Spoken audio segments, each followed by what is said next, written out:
So what led you to do this missionary work? Yeah. And what is it? What's missionary work?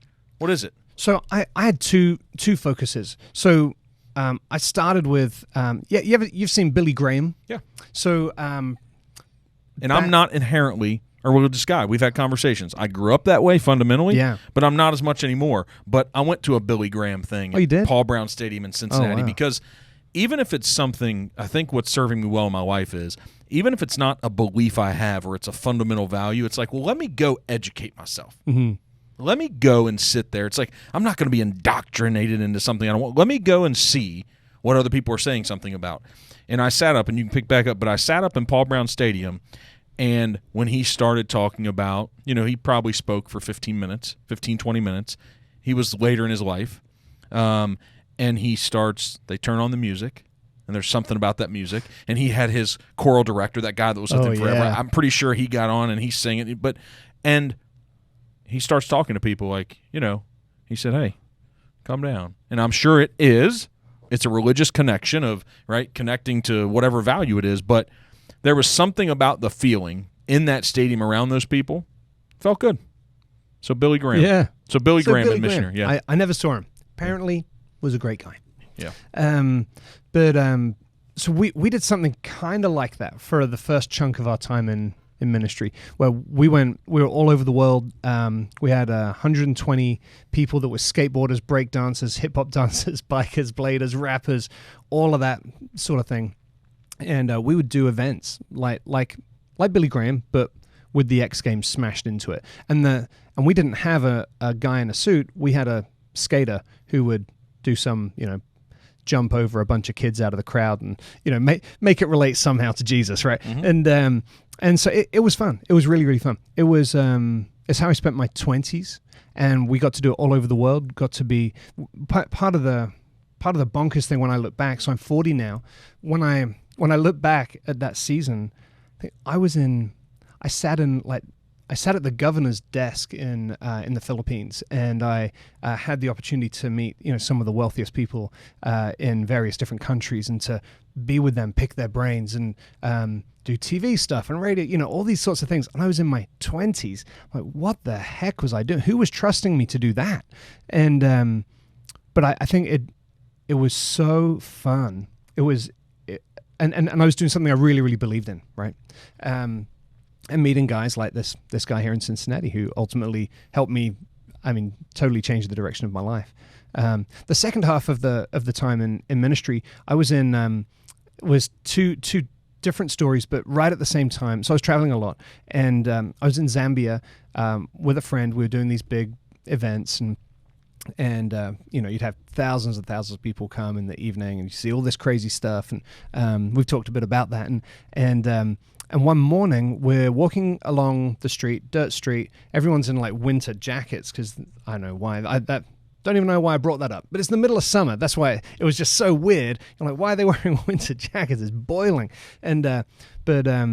Anyway, these kids start walking through this field, and I'm looking across the field. I'm trying to work out what town they're coming from. There's always another little town over the way. And for some reason, it strikes me I can't see their town. They must have come from a long way. And we're with a friend there, Paul, who's a local African guy. Me or my friend, don't remember, says, where are they coming from? He said, they're coming from the field. You're like, duh. It's not a village. The field. The field. That's where they were coming from. And they didn't have parents. And so the oldest ones are holding the youngest ones' hands, because they're coming back into town to find someone who will give them some money or some food. And then tonight they're going to go back to the field. And that for me was a holy shit moment. That was, we're doing something. I don't know what it is, but we're doing it. And so we spoke to Paul, and he said, dude, what do we do? This is affecting you. And he said, man, my dream has been to adopt 5 kids. I've always wanted to adopt kids from the fields. I'm like, well, let's freaking do it. He's now got like 40 kids and a fish farm and a place that they live and a little school, and because we got behind him, and he was a local guy that he wanted to do it. He didn't need us to tell him how to do it or what to do. He knows what to do. he's a great leader. We might have given him some coaching, but we don't know what we're doing either, right? We just had to get behind him. And then right at the same time, maybe like weeks later, I'm in Pakistan, and we're doing the same thing, right? We've got streets closed off, and I'm on the back of a semi preaching to 6,000 people, and you're like, this is bonkers, and there's snipers on the top of the roof, and you got plainclothes police everywhere, and police on the stage next to us so we don't get killed, and all this stuff. It's Pakistan. It's nuts. So why would you get killed? Oh, not everyone in Pakistan likes the Christians very much. When was this? What year? This would be starting in maybe 2010. Yeah, for several years. And so we're still, I haven't been there for a few years, COVID, etc. But, and they don't really need us anymore. What city in Pakistan was it? So 2 places, Faisalabad and Lahore. Okay. Which are great cities. Large cities, people. Right? Big cities. Yeah, big cities. Cities we've never heard of, but they're monstrous, you know. So when you say like death threats or right, how dangerous it was, like explain that. Explain how dangerous it is doing what you did there. Yeah, so Zambia, not at all, really. Pakistan, they had the police wouldn't let us do it unless they had plainclothes police and snipers on the roof. At the local police level, they wouldn't let a white guy get up and talk about Jesus unless they had snipers on the roof. And they had like 8. To put that into context, they had 8 snipers on the roof. How many people were in the crowd? 6,000. In the streets or an amphitheater? In the street. It was supposed to be in a cricket ground. This particular night that I'm thinking of, it was supposed to be in a cricket ground, and the day before, the local one of the local imams was a bit feisty, and he was on the board of the cricket ground and basically said we couldn't use it, which is fine. And so I was like, well, that's over. And the local leaders were like, heck no, let's close a street down. So they went to the police. We ended up literally closing a street down. Fun part of the story, before I left, we had, I think, 3 kids at that point. Before I left, I had this dream where I'm standing on a semi-truck looking at a street full of a big street in the middle of a city, and there's snipers on the roof, and I think I'm going to get killed. And in your dream? In my dream. And it's totally vivid. And I decide I'm going to go anyway.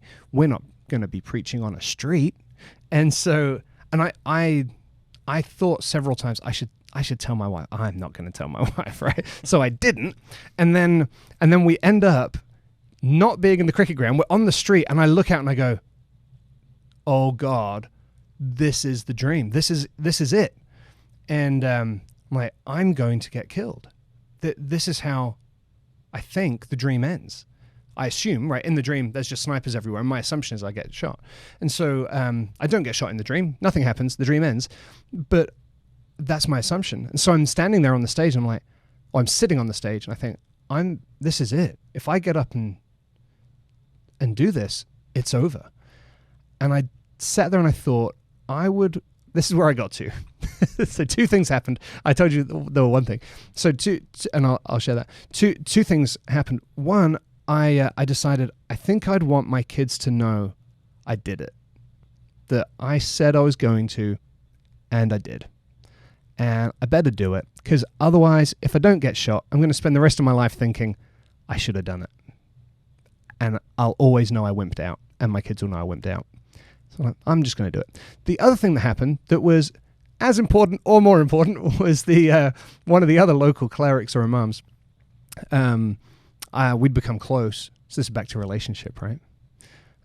We'd become close over different trips previously, and he said, James, I'm very concerned that you will be in a lot of trouble. And I said, how much trouble? He said, a lot. I said, I don't want to be in a lot of trouble. And he said, tonight, let me go on the stage with you. I will pray for you before you speak, and I will stay on stage with you. And so he got up before I said anything, and he prayed, and he came and sat back down. Then they do like a music thing, and it's Pakistan, so they run around, they hit kids with sticks and all sorts of stuff. And then, true story. That's funny. Isn't that hilarious? You got all these kids, they make them all the kids have to come to the front. It's like the local police are like going to keep order. They make all the kids sit at the front. You're at this thing to like hear about kindness and whatever. Every time a kid gets up to see his mum, he gets hit with a stick. Just completely nuts. Okay, don't take your kids to Pakistan, yeah, right? that's if you the key. Get hit with sticks. And so he gets up on stage with you. And he stands up before I ever speak, and he prayed. And when he sat back down, he said, I asked him, what did you say? And he said, I prayed to the God of heaven for you, and I thanked the God of heaven that you were here. And I said, wow, hey, thank you. That's incredible. And he said, just so that you know, everybody knows the God of heaven is your God. It's like, Well, how'd they know that? I guess that's kind of how they said, like, their kind of terminologies. Yeah. So why do they invite a guy who is a Christian and is doing missionary work when they're a Muslim country and they don't like Christians? So there are Christians there, and if you know how in America, if you live in a particular place and you just by merit of being there, you're a Christian, right? And so you live in southern Kentucky, in the hills, and because you live there, you're a Christian, and that's assumed. That's really the same in Pakistan. You're not allowed to speak to, technically, you're not allowed to speak to a Muslim person about Jesus, period. However, if you're a slave, it's assumed that you're a Christian. So they have slaves. Oh, that's where I started from the story, was we're out there doing that, and the guy says, well, I'm going to see the slaves and take them some bread. Want to go? Slaves? Never heard of such a thing. Thought that had gone. No, there's loads of them. In 2010. Millions of them. Millions of slaves. What? And in Pakistan, and they're the Christians. Whether or not they're Christians, they're considered to be the Christians, and because they're the lowest caste, no one cares about them. You can say whatever you want to, and they're expected in the same way that a Muslim person would be expected to stay a Muslim and to read their books and do their stuff. A quote unquote Christian person would be expected to read their books and do their stuff. So we were allowed in to speak to them, knowing that actually none of them have ever heard of Jesus.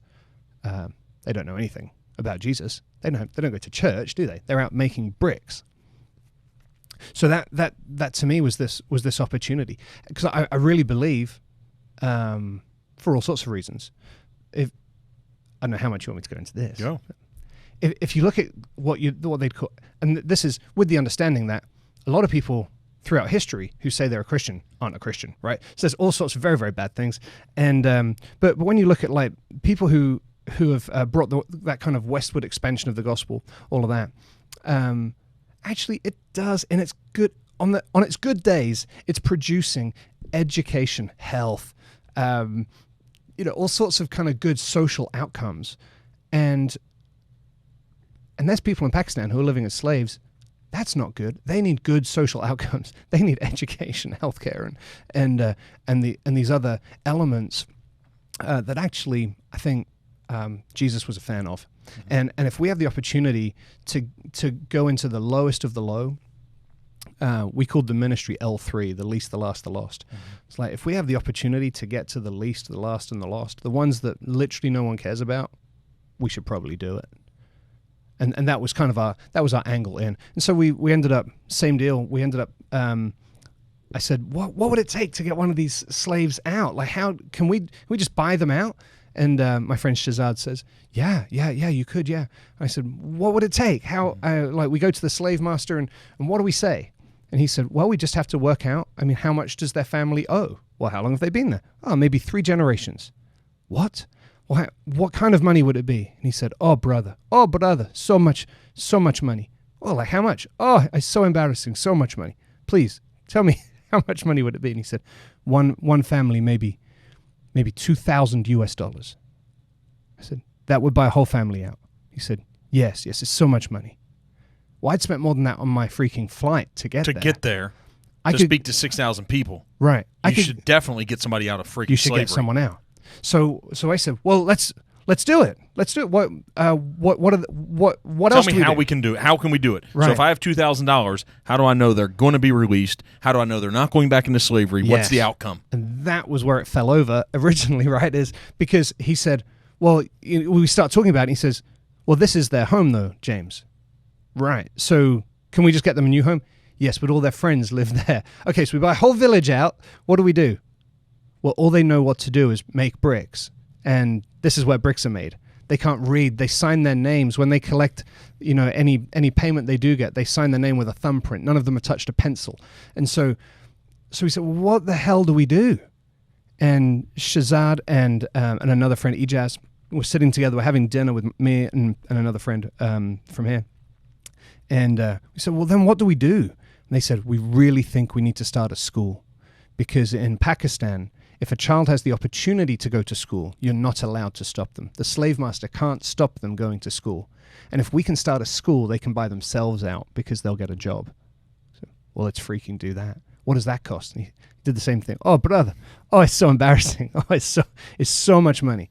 All right, well, shock me. Please go and do the math. Come back. Well, let's come back tomorrow. We met back at the Lion Hotel, and so I said, let's meet back at our hotel tomorrow, and shock me, freak me out, bring me what does it cost to start a school, and we didn't even talk about how many kids would it have, anything like that, and so he came back the next morning. He said, so embarrassing, brother, so embarrassing. Please, freaking tell me, $4,000. What? Yeah, $4,000. What would that include? 2 months rent and a generator because the power goes out, and chairs for 70 children, and reading and pencils. And we said, yeah, we'll get $4,000. And so I phoned a friend here in Batesville, a really good friend. And I said, dude, you just wouldn't believe my day. I just met slaves yesterday for the first time. I'm sitting in this hotel in Pakistan. I just met slaves for the first time. This has just happened. This has just happened. Dude, we can start a school for freaking $4,000. And he said, does that include the teachers? I have no idea. So go find out, right? Yeah, so I'm like, I'll come back. And he says, dude, I don't care if there's a tax deduction. I don't care. I'll fund it for the first year. Tell me where to send a check. And I said, Western Union? And so he went to Western Union, wired me the money to Pakistan. We went, let's go, boys. Let's start a school. And so that school's still there. There's 200 some kids in there now. They're doing it, which is awesome. Can you track them getting out of slavery? Can you track that? We can't yet. They're not there yet. Our first batch of kids are about to graduate. So this will be our first.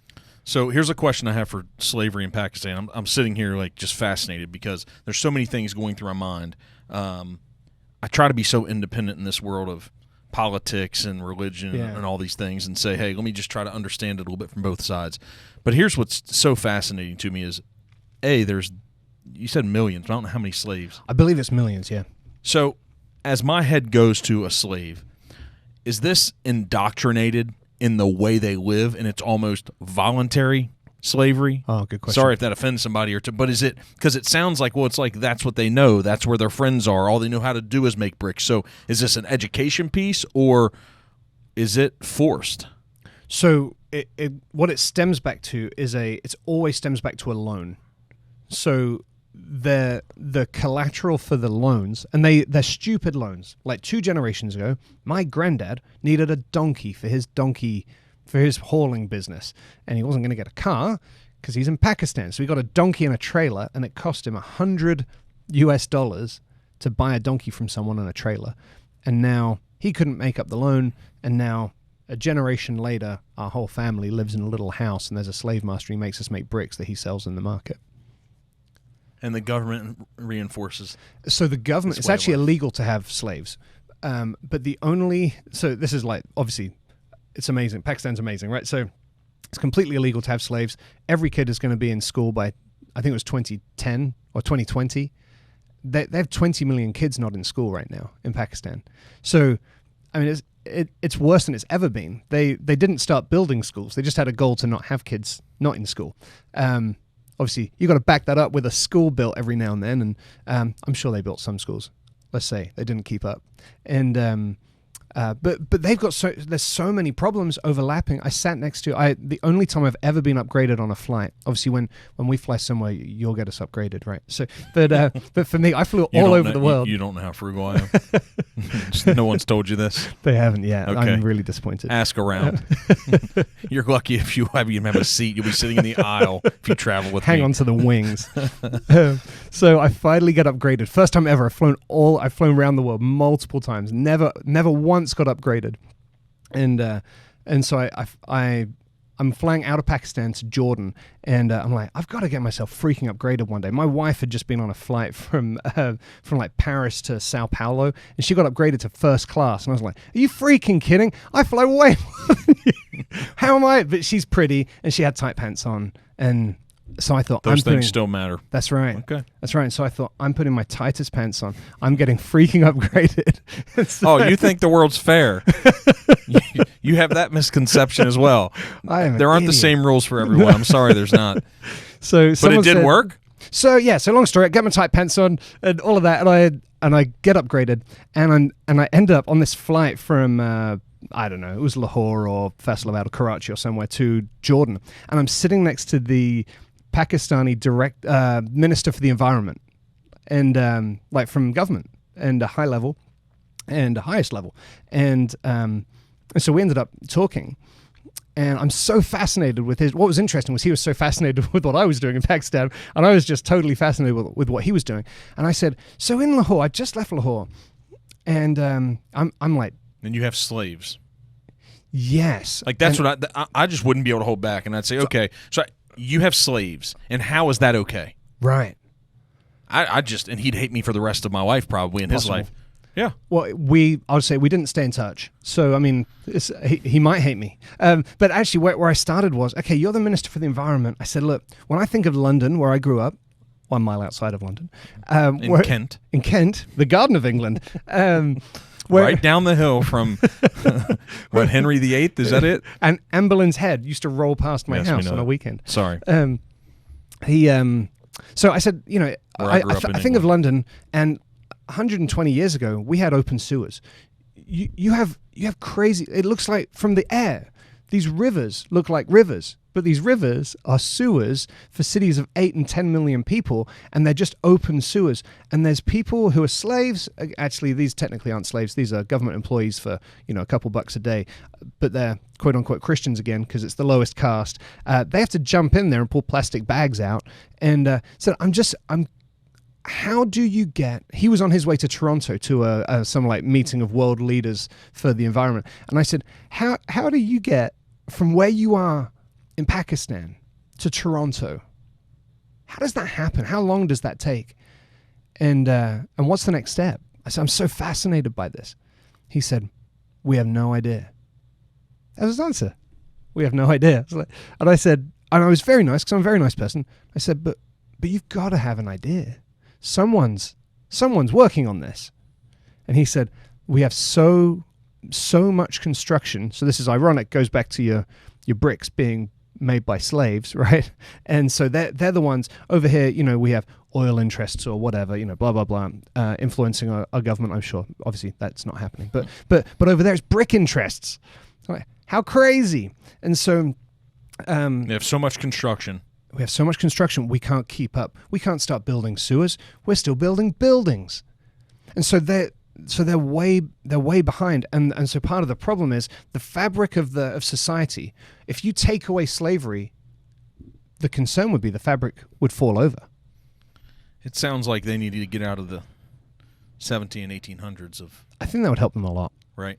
Mm. How, from all the travel that you've done around the world, how can that happen? How can a Pakistan how can it become civilized? Because the issue is there's civilized people there. There's wonderful people there. But you actually, you know, I joke about, well, it's not a joke. There was corruption in the fire department, right? But we're not, it's not customary. It's not like someone's always sliding $5 somewhere, right? But in Pakistan, in Zambia, hopefully no one from those places is listening and going to come and find me this afternoon. Well, they'll find me now, too. Okay, well, that's Thanks, good. James. But but they know, right? That it's so deep rooted. It's so deep rooted that I think that, again, going back to integrity and relationship and all of this, if you have good relationship and good integrity, you don't do that. So how close are we? And we'll get back to like business and impacts that you can make, but because we could probably talk about these stories. How long did you do missionary work? 10 years. Okay. So you have so many different stories. So like this. many. Okay. Don't want to bore you.